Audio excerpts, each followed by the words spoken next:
Very good afternoon, students. Now this is the time when I will dissect the cubital fossa. Cubital fossa is a hollow triangular space in front of the elbow joint, okay, on the ventral aspect of the arm and the forearm, okay, and the elbow, I mean to say in front of the elbow. Now the roof of this triangular space, which is called as cubital fossa, is formed by the deep fascia, which has been partly removed from this here in this area, okay. Then this is having the base which is upward, which is formed by the imaginary line, okay, and this imaginary line passes between the medial epicondyle to that of the lateral epicondyle. This forms the base of the cubital fossa, while the boundaries are formed by the muscles of the forearm, and apex is downward, base is upward. Okay, so this is the area of the cubital fossa, and as soon as I will dissect this cubital fossa, its boundary and the floor, I will come back again. Okay, welcome back, students. I have dissected superficially the cubital fossa. I will show you first the boundary. The base we have learned, a imaginary line passing between the two epicondyle. So somewhere here will be the base will be here of the cubital fossa. Then it is the lateral boundary is formed by this brachioradialis muscle. The medial border of this muscle, that is on the thumb side, and it is brachioradialis. Then its medial boundary is formed by this lateral border of this pronator teres. So this muscle is the pronator teres here, this one, and here where the brachioradialis will overlap to this pronator teres here, this will be apex. So somewhere here is the apex and this is the base. These are the two borders, the lateral border and medial border formed by the brachioradialis and that of the pronator teres respectively.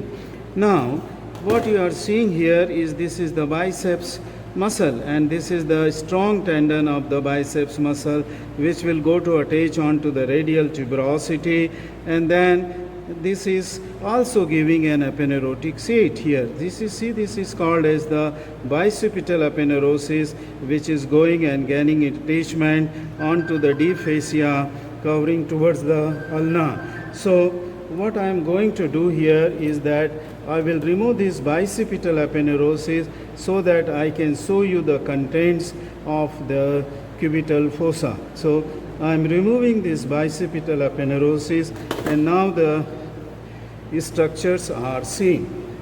Here, before I come to the floor, let us see here the tendon. This is the tendon of the biceps muscle. See, this is going quite deep because it has to go to the radial tuberosity, which is very deeply located. Okay, so this tendon will be going quite deep. See, this is the tendon of the biceps muscle. Now deep to the tendon on either side you are seeing the brachialis muscle. This is the brachialis muscle here projecting from the lateral side and the medial border of the bicep. So this is the brachialis muscle which will form the floor. Okay, now the floor will be formed by this brachialis muscle. See, this is the brachialis here, this is also the brachialis. Lower down the floor is formed by this muscle that is called as the supinator muscle. Okay, now this signing structure here which I am showing and I have yet to clean, this is the supinator muscle is here. See this, just I will remove the fascia from the surface of this supinator. So in the lower part, this muscle is the supinator muscle which will also form the floor. So this is supinator and this is brachialis which are in the floor of the triangle. Let us see the contents, and if we trace these contents from medial to the lateral side, the first content is this median nerve. Now then still medial lateral to the median nerve, this is the brachialis artery or the brachial artery. This is the brachial artery followed by the vena comitant here. This is the vein is here.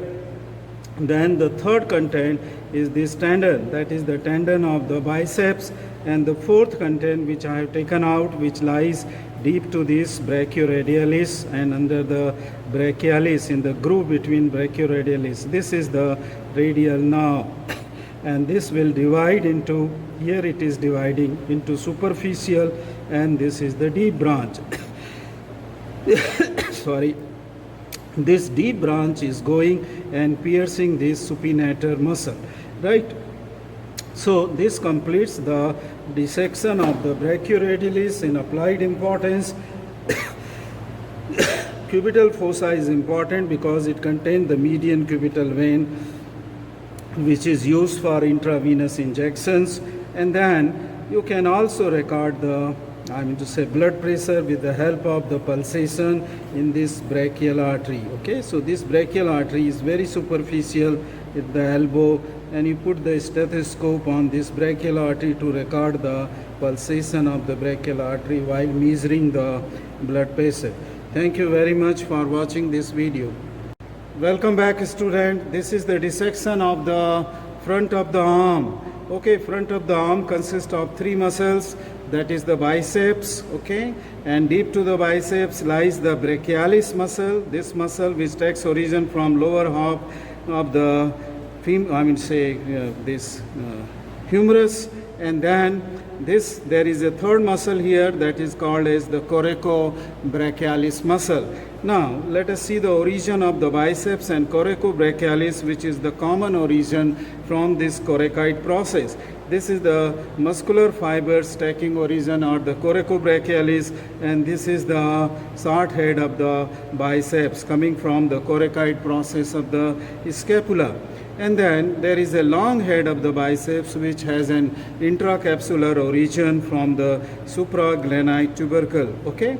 After this, coming from the capsule, it is lying extrasynovial but intracapsular, and then two heads, that is the long head and short heads, they unite together to form a common tendon, which is the tendon of the biceps. Okay, and this tendon will go and get attached onto the posterior half of the radial tuberosity. Okay, so this is the biceps, okay, muscle, and then the medial side, which is here, that is the coracobrachialis, which takes the origin from the coracoid process, but it gets attached onto the medial side of the humerus near almost the middle part. Okay, so this is coracobrachialis muscle. It has a muscular origin as well as muscular insertion. Okay, to see the deep muscle, that is the brachialis, I am cutting this muscle, the biceps, and here we got a nerve here. See this nerve. This nerve is the musculocutaneous nerve.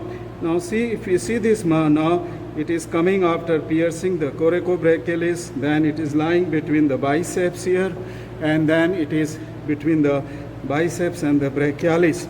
The nerve runs from medial to lateral side, and on the lateral margin of the biceps it comes out as the cutaneous nerve here, which will go to the forearm. While removing the skin, this nerve was cut here. So this is that terminal part of the coracobrachialis. Now this muscle which we are seeing here, it is the brachialis muscle, which takes origin from the front of the humerus. Okay, you can see from here right up to here, and this muscle will go deep into the cubital fossa to gain attachment onto the coracoid, onto the coronoid. Okay, sorry, onto the coronoid process of the ulna, in front of the coronoid process of the ulna. So this is the brachialis muscle. Okay, so this completes the three muscles, and now the cutaneous nerve. More medially in this compartment, there lies the nerve and artery, important nerve and artery. This is the brachial artery, this is the median nerve. In its upper half, the median nerve lies onto the lateral side and the brachial artery onto the medial side. But then median nerve crosses in front, and then the relations are reversed. Here the brachial artery is lying lateral, and the median nerve is lying medial. Okay, so these are the relations of the anterior compartment. This completes the dissection of the front of the arm. Thank you very much.